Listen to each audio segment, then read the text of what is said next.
Welcome to Outside View Scandals. Today we are unraveling one of the most fascinating and controversial episodes of ancient Egypt, the scandal of Hatshepsut.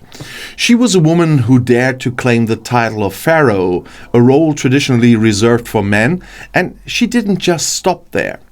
Hatshepsut took it upon herself to adopt every aspect of the pharaonic identity, right down to wearing the ceremonial false beard. For some, she was a visionary ruler. For others, her reign was nothing short of a scandal that shook Egypt's deeply ingrained traditions. So let's set the scene.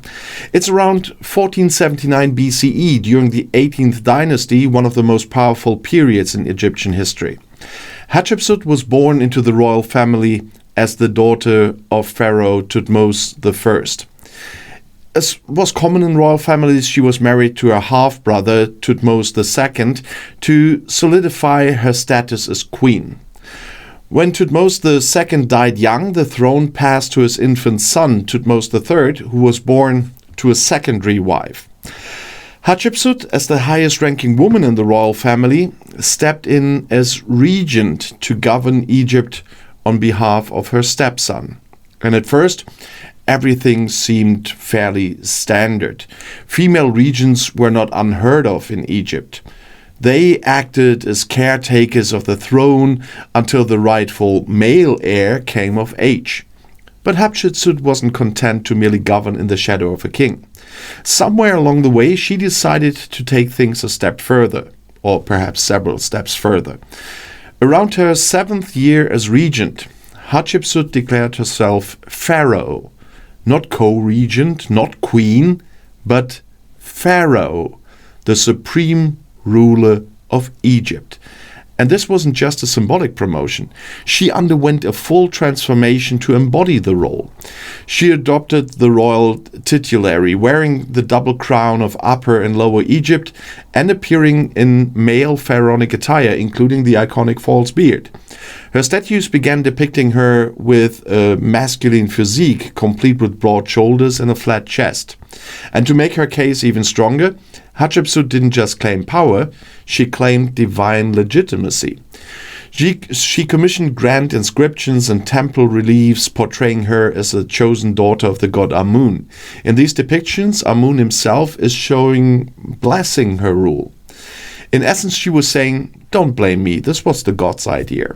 And let's be honest, that's a pretty solid PR move. But not everyone was on board with this unprecedented power grab. Traditionalists were scandalized. Egyptian society was deeply rooted in tradition, and the role of pharaoh was seen as inherently male.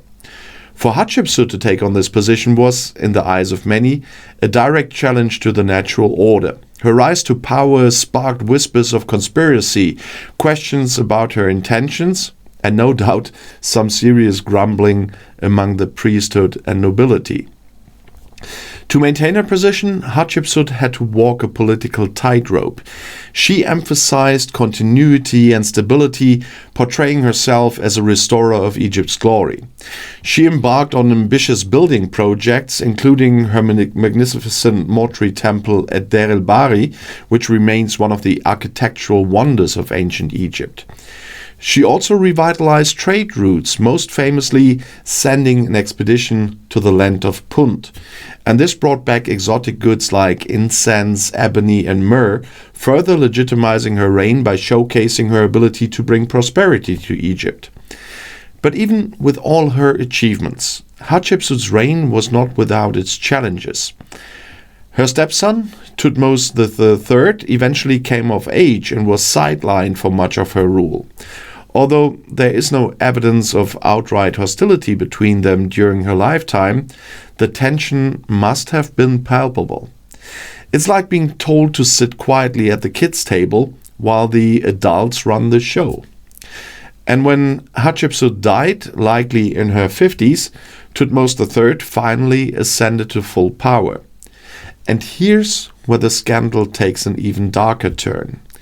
Years into his reign, Thutmose III launched a campaign to erase Hatshepsut's legacy. Her name was chiseled off monuments, her statues were smashed, and her images were replaced with those of her father or her stepson. And why? Well, historians have debated this for literally centuries. Was it revenge, a bid to restore tradition, or perhaps an attempt to reframe history and solidify his own claim to legitimacy? Whatever the motive, the result was clear. Hatshepsut's memory was deliberately obscured. For centuries she was forgotten, her remarkable reign buried under layers of stone and sand. It wasn't until the 19th century that archaeologists began piecing together her story, uncovering the scandal, the ambition, and the brilliance of Egypt's forgotten pharaoh. And let's take a moment to appreciate the irony here.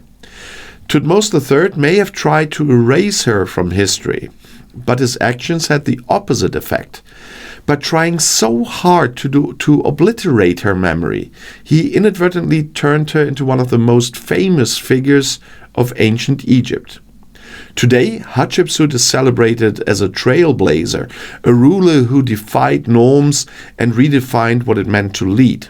But her story also serves as a reminder of how power, and the fear of losing it, can drive people to extraordinary lengths. So, what's the takeaway from the scandal of Hatshepsut? First, don't underestimate the determination of a woman with a plan. And second, if you're going to try to erase someone's legacy, maybe don't leave so much evidence lying around. And finally, history has a way of remembering the bold and the controversial, even when their contemporaries would rather forget. So, with this in mind, thank you for joining me on Outside View Scandals again. And if you enjoyed this journey into the intrigue of ancient Egypt, don't forget to like, comment, and subscribe. And there's plenty more scandal, ambition, and drama where that came from. Until next time, stay curious and stay skeptical, and the next video is right here in the end screen.